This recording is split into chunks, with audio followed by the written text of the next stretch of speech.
요즘 길에서 혼잣말 하시는 분들을 자주 보게 됩니다. 왜 그런가? 저 사람이 좀 맛이 갔나?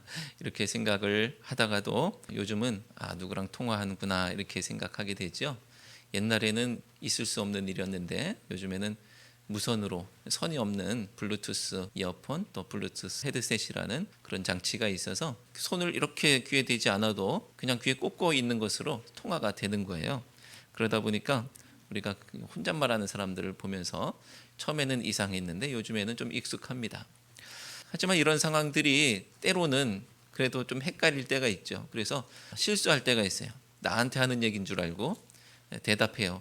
옆에서 막 얘기하면 나한테 하는 얘기구나 하고서 대답하고 뭔가 대화가 되는 것 같아. 그런데 그 사람이 갑자기 귀에 이렇게 하면서 통화 중이라고 얘기하면 민망해지는 그런 경우도 있습니다. 하지만 여전히 혼잣말 하듯 혼자 묻고 혼자 대답하는 것은 이상한 풍경입니다. 일반적이지 않기 때문이죠. 그런데 논리적인 사고를 유발하고 또 이야기의 흐름, 또 생각의 흐름을 따라오게 하기 위해서 혼자 묻고 혼자 대답하는 형태로 추론하는 그런 모습이 있습니다. 여기 계신 누구라도 다 해보셨을 거예요. 혼잣말, 혼자 묻고 혼자 대답하는 거. 내가 이렇게 하면 어떻게 될까? 이렇게 되겠지. 그럼 이렇게 할까? 그래, 그렇게 하는 게 낫겠어 하면서 혼자 묻고 혼자 대답하면서 말을 합니다. 이런 것을 가리켜서 자문자답이라고 하죠. 자문자답. 오늘 말씀은 바울이 자문자답을 하면서 지금까지 앞서 얘기했던 모든 것들을 정리하면서 이해를 돕기 위해서 하는 이야기들입니다. 정리하고자 하는 내용이 어떤 것이냐 하면 이신칭의 믿음으로 말미암아서 하나님의 의를 얻는다, 우리가 믿음으로 구원받는다, 이런 얘기들을 정리하고 있는 것이죠. 바울은 이 자문자답의 과정을 통해서 이신칭의 원리를 강조할 뿐 아니라 그런 신앙 원리를 알면서도 성도들이 헷갈리고 오해하고 또 편견을 가지고 있는 그런 것들을 제거하기를 원하고 또 하나님의 사랑에 차별이 없음을, 또 하나님의 구원에 있어서 차별이 없음을 강조하고자 하는 것입니다. 첫 번째 자문자답이 어떤 것이냐면요, 27절에서 먼저 묻기를 그런즉 자랑할 때가 어디냐라고 물었어요. 그리고 뭐라고 답을 합니까? 있을 수가 없느니라 라고 답을 했죠. 자랑이라는 단어가 나오니까 이 단어 때문에 교만과 겸손에 대한 이야기인가 라고 여러분 일견 헷갈릴 수가 있습니다. 하지만 바울은 교만과 겸손에 대한 또 윤리적인 가르침을 주고자 하는 것이 아니에요. 바울이 지금까지 이신칭의의 이야기를 하고 있었는데 그것을 또 요약하고 핵심을 정리하고 있는 중인데 갑자기 뜬금없이 겸손해야 돼 이런 얘기하고 있는 것은 뭔가 맞지가 않는 것이죠. 자, 그렇다면 이 자랑은 무엇과 관련되어 있는 것이냐? 구원에 관한 이야기를 하고 있었으니까 구원과 관련된 이야기겠죠. 이것은 이어지는 무슨 법으로냐, 그죠? 무슨 법으로냐라는 말이 이어지고 있는데 그 물음을 통해서 명확해집니다. 자, 이 무슨 법으로냐라는 것을 세번역에서는 무슨 법으로 의롭게 됩니까? 라고 묻고 있고요.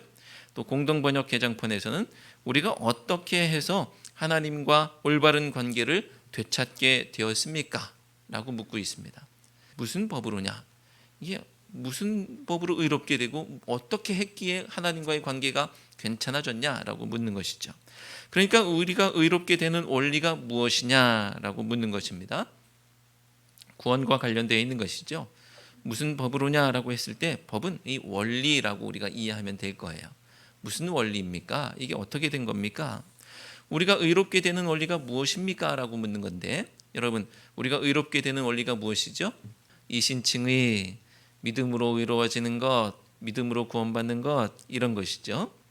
우리는 아무 고민 없이 우리가 어떻게 의롭게 됩니까? 라고 물으면 믿음으로 의롭게 됩니다 라고 아무 고민 없이 말할 수가 있어요. 말씀에도 그렇게 되어 있습니까? 이렇게 배워왔는데 교리적으로 또 그렇게 하는 거야 라고 배워왔는데 말씀에도 그렇게 되어 있어야 될 거 아니에요. 자, 말씀에도 당연히 그렇게 되어 있죠. 이신칭이라는 교리가 말씀에 나옵니다. 이게 그냥 사람 머릿속에서 나온 것이 아니고요, 말씀 안에서 나온 거예요. 그럼 말씀에서 뭐라고 나오느냐? 이어지는 말씀에 행위로냐? 아니라 오직 믿음의 법으로니라 라고 말씀하고 있습니다. 행위 아니고 오직 믿음의 법이다 라고 대답하고 있죠. 자, 우리가 이루어지는 것이 행위의 원리냐고 묻고 아니라고 답한 후에 오직 믿음의 원리입니다 라고 말씀하고 있어요. 결론을 냈습니다. 자, 그렇다면 자랑하지 말라고 한 것은 어떤 내용일까요? 자랑하지 말라 하면서 뒤에 무슨 법으로냐라고 하면서 그걸 보면 정확히 알 수 있다고 했는데, 자랑하지 말라는 건 무슨 내용인가요? 겸손의 내용이 아니라고 했습니다. 자, 이게 뭐냐? 마치 자기의 행위로 의롭게 되는 것처럼 행위를 자랑하지 말아라. 마치 내가 가지고 있는 율법으로 구원받고 이루어지는 것처럼 네가 가지고 있는 율법을 자랑하지 말아라. 내가 지금 양심에 따라서 착하게 살아왔으니까 그래서 구원받는 것처럼 너의 양심을 자랑하지 말아라 라는 거예요. 즉, 자랑할 수 없다는 것은 내 구원에 있어서 나에게는 도무지 내세울 것이 아무것도 없고 나에게는 구원의 근거가 없다는 것입니다. 그래서 결론이 28절 말씀이에요. 28절 말씀을 함께 읽겠습니다. 그러므로 사람이 의롭다 하심을 얻는 것은 율법의 행위에 있지 않고 믿음으로 되는 줄 우리가 인정하노라. 아멘.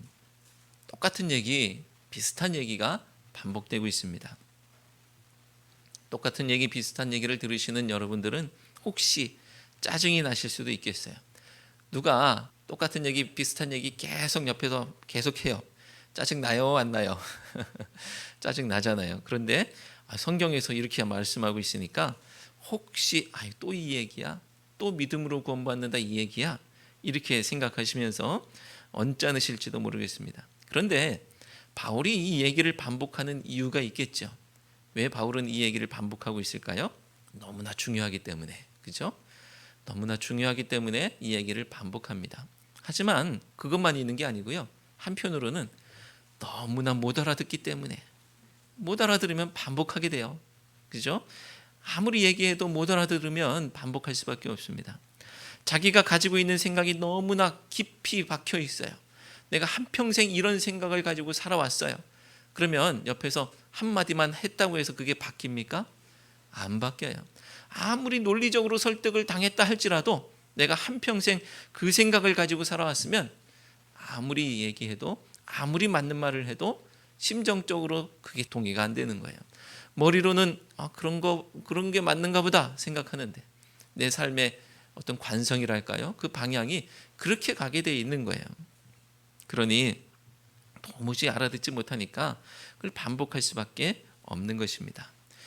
아무리 얘기해도 원점으로 돌아오고 또 얘기해도 원점으로 돌아와요. 그래서 사람은 죄인이야. 믿음으로 의로워지는 거야. 이 얘기들을 반복적으로 이야기하는 것이 로마서 11장까지 이어지는 거예요. 11장까지 그 얘기 계속 갑니다. 이렇게 길게 같은 얘기를 하는 이유, 중요하고 못 알아들으니까. 자, 여기 계신 분이라고 다를까요? 아니라고 말할 수 있습니까? 여러분도 여기서 아멘 하고 돌아서서 삶의 현장에 가시면 여기서 아멘 한 것은 새까맣게 잊고 공로주의에 빠져들고 그리고 행위를 의지하게 되고 십자가 은혜는 온데간데 없이 자기를 자랑하기 바쁩니다. 여기서는 아멘 하죠. 그런데 삶의 현장에서 또 나 혼자만의 시간을 통해서 여전히 공로를 의지하게 되는 것이죠. 그래서 우리는 매주 또 매일 정신 차리러 교회에 옵니다. 내가 지금 한 주간 또 살아오는데 엉뚱하게 내 옛 습성대로 살았구나 하면서 교회 와서 회개하고 교정하고 또 하나님께 영광 올리며 믿음으로 구원받는다 하고서 나가는 것이죠. 사랑하는 성도 여러분, 믿음으로 의로워지는 원리는 100번 들어도 괜찮습니다. 설교의 정점에는 원래 예수 그리스도의 십자가의 은혜가 서 있는 거예요. 예수 그리스도의 십자가가 설교 한가운데 서 있고 그 은혜와 믿음으로 말미암아 구원받는 이야기가 설교의 핵심이죠. 들어도 질리지 않는 십자가 은혜가 우리를 이끌어서 믿음으로 말미암아 날마다 구원과 생명 안에 거하는 우리 모두가 되시기를 주님의 이름으로 축원합니다. 첫째 아이가 동생을 보게 되는 경우가 있죠. 저희 집에도 두 아이가 있는데 첫째가 먼저 태어났어요. 그러니까 첫째 아이가 먼저 있고 둘째 아이가 나중에 태어나죠. 그러면은 첫째 아이는 그동안에 엄마 아빠의 사랑을 듬뿍 받고 자랍니다. 그런데 동생이 생기면 상실감을 경험하게 된다고 하죠. 셋이 살았다가 엄마 아빠 나 이렇게 셋이 살았다가 갑자기 넷이 되는 거예요. 뭔가 어색함도 있어요. 그리고 한 몸에 받았던 사랑을 나누게 되니까 나 사랑하지 않는구나 이런 생각도 하게 되죠. 그동안 엄마 아빠가 자기 차지였는데 이제 내 차지가 아니고 동생 차지가 된 것 같아요. 그러면 동생을 미워하고 부모가 보지 않을 때 해코지한다고 하죠. 자, 이것은 엄마 아빠는 동생의 엄마 아빠가 아니라 나의 엄마 아빠여야 한다는 어린 마음 때문에 그런 것이죠. 여러분에게 묻습니다. 부모는 다만 첫째의 부모입니까? 또한 둘째의 부모는 아닙니까? 모두의 부모죠. 첫째, 둘째 모두의 부모입니다. 그런데 어떨 때는 우리가 다 알면서도 어떨 때는 모르는 사람 같이 여길 때도 있는 것이죠. 그게 문제예요. 두 번째 자문자답이 29절에서 나오는데 하나님은 다만 유대인의 하나님이시냐 또한 이방인의 하나님은 아니시냐라고 합니다. 하나님은 다만 유대인의 하나님이시냐 또한 이방인의 하나님은 아니시냐라고 합니다. 여러분의 대답은 무엇입니까? 모두의 하나님이시죠. 성경의 답도 마찬가지예요. 진실로 이방인의 하나님도 되시느니라 라고 합니다. 야, 어쩜 하나님과 우리의 생각이 일치할 때도 있네요. 그죠? 우리의 생각과 하나님의 생각이 일치했습니다. 어떻게 이런 의견 일치가 가능했을까요? 이것은 이 29절에 나오는 두 부류의 사람, 유대인과 이방인이 있는데 이 중에서 우리가 이방인이기 때문에 그래요. 우리가 이방인이니까 유대인의 하나님이기만 하면 안 돼. 손해잖아요. 나의 하나님도 돼야 되는 게 맞으니까 그게 우리에게 유익이니까 당연히 그렇게 하나님과 일치하는 생각을 갖게 되죠. 하나님이 유대인의 하나님이시기도 하고 이방인의 하나님이시기도 하다는 의미가 무엇일까요? 이것은 하나님이 유대인의 제도와 틀 그리고 규범에 얽매이는 분이 아니라는 거예요. 유대인들은 하나님에 대해서 자신의 머릿속에 가두고요. 하나님의 자유도 속박해요. 하나님은 이래야만 합니다 라고 딱 가둬놓습니다. 그런데 하나님은 자유로우신 분이시죠. 유대인의 제도와 규범에 갇혀 계신 분이 아니에요. 자유로우신 분입니다. 그래서 유대인의 하나님만이 아니라는 거예요. 그러니 유대인들이 할례를 받아야 구원이라고 생각한다고 해서 하나님이 그래? 그러면 할례 받는 사람만 구원 이렇게 되는 게 아니에요. 그러니 이방인이 착하게 살았으니 우리 구원받아야 된다고 해서 그래? 그러면 그렇게 하자라고 하는 게 아니에요. 하나님은 유대인의 기준, 이방인의 기준에 얽매이지 않으시고 그들의 방법이 아니라 하나님의 기준과 하나님의 방법으로 유대인이나 이방인이나 똑같이 구원하십니다. 30절 말씀을 함께 읽겠습니다. 30절 할례자도 믿음으로 말미암아 또한 무할례자도 믿음으로 말미암아 의롭다 하실 하나님은 한 분이시니라. 아멘. 자, 그러고 보니 하나님과 나의 생각이 의견이 일치 본 것이 아니었던 것 같아요. 나는 나만 옳은 줄 알았는데 하나님은 내가 아니라 하나님이 옳으시다라고 합니다. 하나님은 유대인의 하나님은 아니신 줄 알았는데 유대인의 하나님이시기도 하다는 거예요. 하나님은 이방인의 하나님은 아니시라고 생각했는데 이방인의 하나님이시기도 하다는 거예요. 유대인을 율법과 할례로 구원하시는 하나님이 따로 계시고 이방인을 양심과 선행으로 구원하시는 하나님이 따로 계신 것이 아니므로 한 하나님 안에서 한 믿음으로만 구원받는 것이죠. 우리는 다른 믿음으로 다른 하나님을 믿는 것 같지만 사실은 한 믿음으로 한 하나님을 섬기며 살아야 하는 것입니다. 그러니 내 생각, 유대인의 생각을 뛰어넘는 하나님의 생각, 하나님의 비전, 하나님의 뜻으로 들어가야 하는 것이죠. 하나님의 뜻 안으로 들어가면 나만이 아닌 온 인류를 사랑하시는 하나님을 만날 수가 있는 거예요.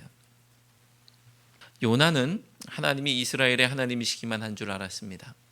그래서 하나님이 다른 민족, 다른 나라에 눈길을 돌리시는 것이 짜증이 났어요. 다메섹을 구원하시는 것이 도무지 이해가 되지 않았어요. 그래서 하나님 말씀에 순종하고 싶지 않았습니다. 그들의 잘못을 손으로 꼽으려고 한다면 왜 없겠습니까? 그러니까 저 사람들 구원하시면 안 된다고 내가 판단할 수 있겠죠. 근데 돌이켜보면 나는 다릅니까? 나도 다르지 않죠. 그러니 요나가 품는 생각, 이것은 정당하다 할 수 없는 것입니다. 하나님은 이스라엘 하나님이시기만 한 것이 아니라 다메섹의 하나님이시기도 했던 것을 우리는 성경을 통해서 보게 됩니다. 우리가 유대인의 마음이나 이방인의 마음을 품으면 그저 도토리 키재기하면서 서로 싸울 수밖에 없어요. 내가 유대인의 마음을 품으면 이방인들에 대해서 손가락질하고, 이방인의 마음을 품으면 유대인을 향해서 손가락질할 수밖에 없는 것이죠. 유대인이 의로우면 얼마나 의롭겠습니까? 그리고 이방인이 의로우면 얼마나 의롭겠습니까? 의인은 없나니 하나도 없다라는 말씀을 기억해야 하겠습니다. 사랑하는 성도 여러분, 유대인의 마음도 이방인의 마음도 아닌 하나님의 마음을 품어서 나의 연약함, 또 형제의 존귀함을 깨달아서 나만큼 그도 사랑하시는 하나님의 사랑을 인정하며 함께 믿음으로 구원받아 주님 앞에 나아가는 은혜가 우리 모두에게 있으시기를 주님의 이름으로 축원합니다. 세 번째 자문자답입니다. 31절에서 나오는데요. 31절에서 묻기를 그런즉 우리가 믿음으로 말미암아 율법을 파기하느냐라고 합니다. 율법으로 말미암아 믿음을 파기하느냐. 자, 예수 믿는 사람에게 율법이란 무엇일까요? 오늘 말씀과 가장 가까운 곳에 있는 율법과 관련되어 있는 말씀에서는 뭐라고 하느냐면요, 21절에서 가장 가까이 나타나고 있는데요. 이제는 율법 외에 하나님의 한 의가 나타났으니라고 합니다. 그리스도인에게 율법이란 무엇이냐? 오늘 이 21절 말씀을 보면 율법 외에라는 표현이 우리 지난번에 살펴본 말씀입니다. 율법도 의인데 다른 의가 나타났다라는 것이 아니에요. 율법과는 상관없는 의라고 했습니다. 하나님의 의는 율법과 상관이 없다는 거예요. 율법이 하나님의 의와 관련이 있나 했더니 상관이 없답니다. 그러니 기독교인들에게 율법은 그저 거추장스러운 것일 뿐인 것 같습니다. 그저 거추장스러운 것일 뿐인 것 같습니다. 그러면 그런 거추장스러운 율법을 파기해도 상관이 없겠죠. 하나님의 의하고는 상관이 없으니까. 그런데 이어지는 대답, 오늘 31절에서 이어지는 대답을 보면 그런즉 우리가 믿음으로 말미암아 율법을 파기하느냐라고 묻고 뭐라고 대답하느냐 하면 그럴 수 없느니라 라고 말해요. 그도 그럴 것이 율법은 하나님께서 주신 것이니까 애초에 나쁜 것을 주신 것은 아닐 것 아니겠습니까? 하나님께서 나쁜 거 주신 게 아니겠죠. 좋은 것 주셨겠죠. 그러니까 버려야 되겠다, 파기해야 되겠다라고 하기에는 좀 애매합니다. 더더군다나 예수님께서 이 땅에 오신 목적을 밝히신 말씀 중에 마태복음 5장 17절에서는 율법을 폐하러 오신 것이 아니라고 말씀하고 있기 때문에 더더욱 그렇죠. 예수님은 율법을 폐하러 온 것이 아니라고 했는데 거추장스러워 하고서 버려요? 하나님의 의와는 상관이 없어 하니까 버려요? 그건 또 아닌 것 같아요. 자, 그럼 하나님의 의와 상관도 없고 폐할 수도 없는 이것도 저것도 아닌 율법의 의미는 무엇이냐? 20절 말씀에서 우리가 지난번에 살펴본 로마서 3장 20절 말씀에서는 율법으로는 죄를 깨달음이니라 라고 말씀합니다. 율법으로는 죄를 깨닫는구나. 율법을 통해서 죄를 깨달을 수 있다는 것이죠. 하나님께서 율법을 주셨을 때 그것은 의의 근거가 될 수 있기 때문에 주신 것이 아니라 우리가 죄를 깨달을 수 있는 근거이기 때문에 주신 거예요. 율법은 그 자체로 의가 되지는 않습니다.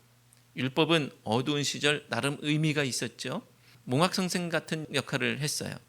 그래서 이스라엘 백성들에게 방향을 제시했습니다.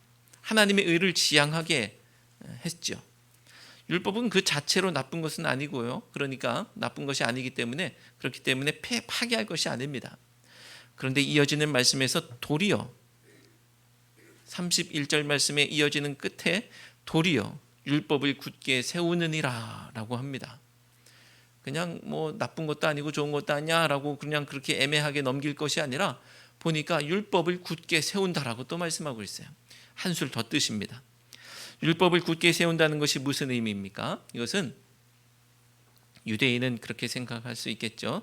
나는 율법으로 또 할례로 하나님을 기쁘시게 해드릴 거야. 그렇게 생각할 수 있겠죠. 율법을 굳게 세운다. 그건 괜찮습니다. 또 이방인은 이렇게 생각할 수 있겠죠. 내 양심에 따라서 착하게 살아서 하나님을 기쁘시게 해드릴 거야. 나쁘지 않고 좋죠. 아주 좋습니다. 각자의 삶의 환경에서 바르게 살고자 노력하는 것, 그것을 하나님께서 외면하시고 나쁘다 하실 이유가 없습니다. 하나님의 말씀을 어기는 것이 아니라고 한다면, 악하고 더러운 것이 아니라고 한다면 하나님께서 적극 권장하실 일이죠. 하지만 나는 율법을 지켜서 구원받을 거야. 나는 할례를 받았으니 구원받았을 거야. 나는 양심을 외면한 적이 없고 착하게 살았으니까 구원받을 거야. 하나님은 이런 것은 아니라는 거예요. 율법을 굳게 세운다는 것이 내가 이것을 지켜서 구원받는다라는 게 아니라는 거예요. 무시하는 것이 아니라 존중하라는 뜻이죠. 내가 율법을 지켜서 하나님 기쁘게 영광 올려드릴 거야. 이런 정도는 괜찮다는 거예요. 율법을 존중한다는 것은 어떤 의미냐 하면요, 율법의 의미를 새긴다는 거예요. 율법의 의미를 새기는 거예요. 율법 속에 하나님의 뜻이 분명히 담겨 있을 겁니다. 하나님께서 하나님의 의를 지향하도록 도와주시기 위해서 율법을 주셨던 것이기 때문에 거기에는 우리가 새겨들을 하나님의 뜻이 분명히 있어요. 우리 삶의 방향이 있을 겁니다.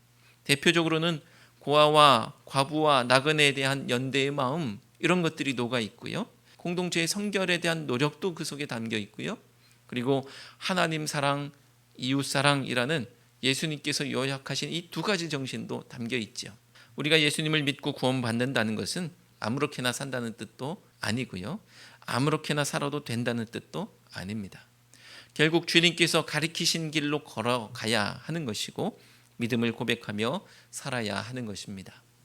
이것이 율법을 굳게 세우고 존중하는 방법이고 또 율법을 완전하게 하기 위해서 오신 예수님의 뜻이죠.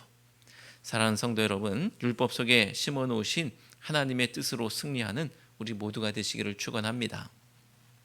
바울의 자문자답을 통해서 우리 안에 있는 복음과 은혜에 대한 오해와 편견을 깨뜨리시기를 바라고, 그리고 더럽고 추악한 나마저도 구원하시는 하나님의 놀라운 은혜와 사랑 안에서 믿음으로 승리하는 우리 모두가 되시기를 주님의 이름으로 축원합니다. 기도하시겠습니다. 하나님, 세상에 물들고 찌들어 깨닫지 못하는 저희들에게 복음을 반복해서 들려주시니 감사합니다. 저희를 구원할 근거가 저희에게 없다는 사실을 다시 깨닫게 하시니 감사합니다. 그렇기에 저만이 아니라 모두가 구원받을 하나님의 사랑의 대상임을 알게 하시니 또한 감사합니다. 율법 외에 하나님의 의가 나타났지만 율법 속에 담겨있는 하나님의 뜻과 하늘 가치를 외면하지 않게 하시니 또한 감사합니다. 저희에게 자랑할 것 없음을 고백하며 오직 주님만 자랑하며 의지하는 저희들 되게 하옵소서. 예수 그리스도의 이름으로 기도드리옵나이다. 아멘.